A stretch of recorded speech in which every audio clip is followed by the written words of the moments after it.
Всем привет, меня зовут Вика, это видео о Инстаграме, и в нем я хочу поделиться своими наблюдениями по поводу того, от чего страдает качество сторис. Первая и самая основная причина, и, к сожалению, та, которую сложнее всего устранить, это то, с какого устройства вы загружаете историю. Если у вас даже очень крутой Android, у вас все равно будет качество отличаться, и оно будет хуже, чем у любого айфона. Вам не обязательно иметь самый последний iPhone. Я не раз наблюдала то, что сторис с 11 айфона бывает намного хуже, чем сторис с 7 айфона. Я не знаю, почему так, возможно, Инстаграм реагирует на формат, либо на размер самого загружаемого видео, но это действительно так. С 7 айфона бывает сторис намного качественнее, чем с 11. Если вы видите в сторис у кого-то серую картинку, в которой очень явно видно пиксели, такая неприятная цветокоррекция, еще и кадр так дергается, это в 99 случаях это, скорее всего, Android. На данный момент у меня Android телефон, но я стараюсь большинство сторис делать с iPad, и даже если я загружаю через iPad видео, которое было снято на телефон Android, я вижу разницу, я вижу, насколько Instagram более лояльнее относится к iOS-устройствам и не пережимает его качество. Уточню, пережимает, но не в тех масштабах, в которых пережимает с телефона с Android. Следующий пункт, от чего будет страдать качество истории, это от фильтров. Если вы используете стандартные фильтры Instagram, то, скорее всего, у вас будет сторис уже хужего качества. А если вы используете сторонние маски и фильтры, то тут уже зависит от того, насколько качественно сделана эта маска. Я неоднократно замечала, когда у людей 100% iPhone, но настолько некорректно наложен фильтр, либо маска, что история, прям очень сильно выглядит некачественной, и ее не хочется смотреть, ее переключаешь.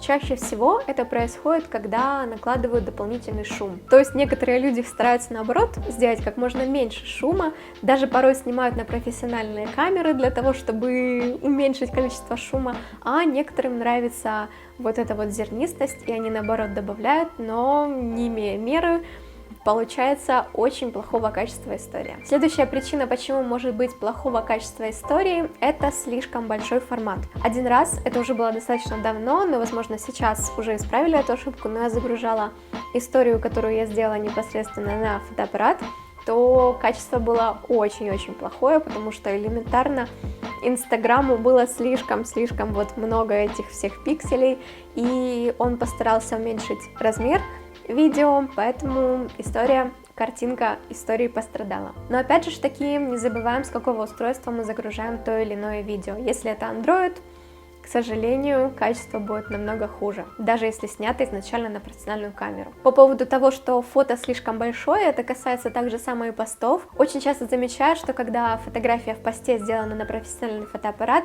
качество этой фотографии намного хуже, чем та, которая сделана на обычный телефон. Следующий пункт, от чего может быть хуже качество истории, это когда вы выставляете скриншоты. Так как я, опять же таки повторюсь, я выставляю много историй с iPad, экран большой, поэтому мне очень видно хорошо качество картинки, когда я выставляю просто фотографию, либо когда я выставляю скриншот этой фотографии, то качество разнится. Конечно же, в телефонном режиме, в телефонном формате этого практически незаметно, даже я бы сказала, что этого незаметно, но не забываем, что многие смотрят Инстаграм через компьютер, через ноутбуки, через планшеты. Мона, привет!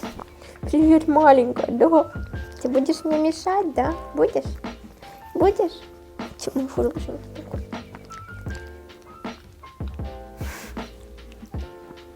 И последняя причина, от чего могут страдать истории, это скорость интернета и наличие Wi-Fi. Когда мы переехали на новую квартиру, у нас практически 2 месяца не было интернета в квартире, у нас не было Wi-Fi, мы пользовались только мобильным интернетом. И то время, которое я снимала истории и выставляла с помощью мобильной сети, находясь дома, не находясь на улице, хотя у нас в квартире достаточно хорошая сеть, в этот момент мои истории были намного хуже качества, чем после того, как мы подключили уже домашний интернет, появился Wi-Fi, и я загружала истории через Wi-Fi. Я не могу сказать, что через мобильный интернет вообще нереально что-то загрузить, очень даже реально, но учтите, что ваша история будет страдать. Особенно если вы находитесь в квартире, в бетонных стенах, далеко от окна. На улице вообще без вопросов, там все супер. А еще если вы где-то в горах, либо там, где плохо ловит мобильная сеть, лучше не выгружать ничего, лучше приехать в точку, где хорошая сеть, и там уже выгрузить все за один раз, потому что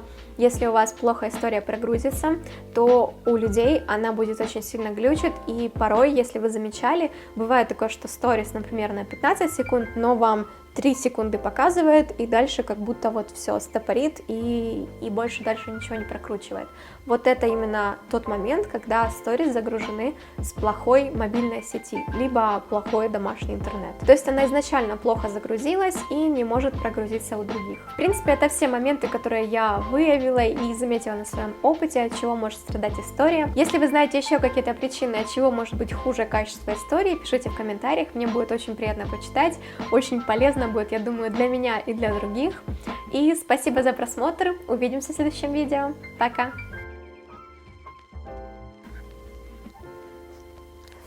Ты зеваешь опять, да? Зеваешь в кадре?